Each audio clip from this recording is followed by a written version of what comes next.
बिहार में हो रही जातिगत आधारित जनगणना की राह इतनी आसान नहीं लग रही, क्योंकि हाल ही में अपने वादों को पूरा करते हुए नीतीश सरकार के इस कदम पर रुकावट लगता हुआ दिख रहा है।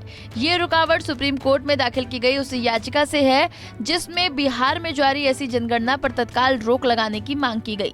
इस याचिका के माध्यम से अदालत के समक्ष क्या क्या सवाल उठाए गए, इस पर हम नजर डालेंगे, लेकिन फिलहाल इस मामले को लेकर सुप्रीम कोर्ट का क्या रुख है उसे जान लेते हैं। बिहार के नीतीश सरकार की ओर से बिहार में हो रही जातिगत जनगणना के खिलाफ दायर याचिका को सुप्रीम कोर्ट ने स्वीकार कर लिया है। कोर्ट ने मामले में तत्काल सुनवाई के लिए भी हामी भर दी है और इसी याचिका पर सुनवाई की तारीख 13 जनवरी निर्धारित की गई है। इस याचिका के माध्यम से याचिकाकर्ता का कहना है कि अगर जाति आधारित सर्वेक्षण का घोषित उद्देश्य उत्पीड़न की शिकार जातियों को समायोजित करना है, तो देश में ये जाति आधारित भेद करना तर्कहीन और अनुचित होगा, क्योंकि ऐसे उद्देश्य संविधान के अनुच्छेद 14 की अधिसूचना का उल्लंघन करती है, जिसे 6 जून 2022 को जारी करते हुए बताया गया था कि सभी का विधि के समक्ष समानता और कानून के समान संरक्षण का प्रावधान है। इस जनहित याचिका में अधिवक्ता वरुण कुमार सिन्हा ने बिहार सरकार के उप सचिव से इनकी अधिसूचना को रद्द करने की मांग की। इसके अलावा राज्य में जातिगत जनगणना कराने पर अधिकारियों को आगे बढ़ने से रोकने की भी मांग की है। इन तमाम तरह की मांगों के बाद अब उन सवालों को भी जान लेते हैं जिसके बल पर इन जनगणना पर रोकने की बात की गई है। पहला और बड़ा सवाल जिसे याचिका में पूछा गया है, ये जनगणना संविधान के मूल ढांचे का उल्लंघन करता है, इसलिए इसे रोक देना चाहिए। दूसरा सवाल, क्या भारत का संविधान राज्य सरकार को जातिगत आधारित जनगणना कराने का अधिकार देता है?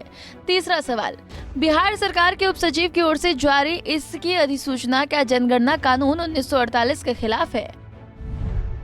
चौथा सवाल, क्या राज्य सरकार का ये निर्णय सभी राजनीतिक दलों की सहमति से लिया गया एक समान निर्णय है?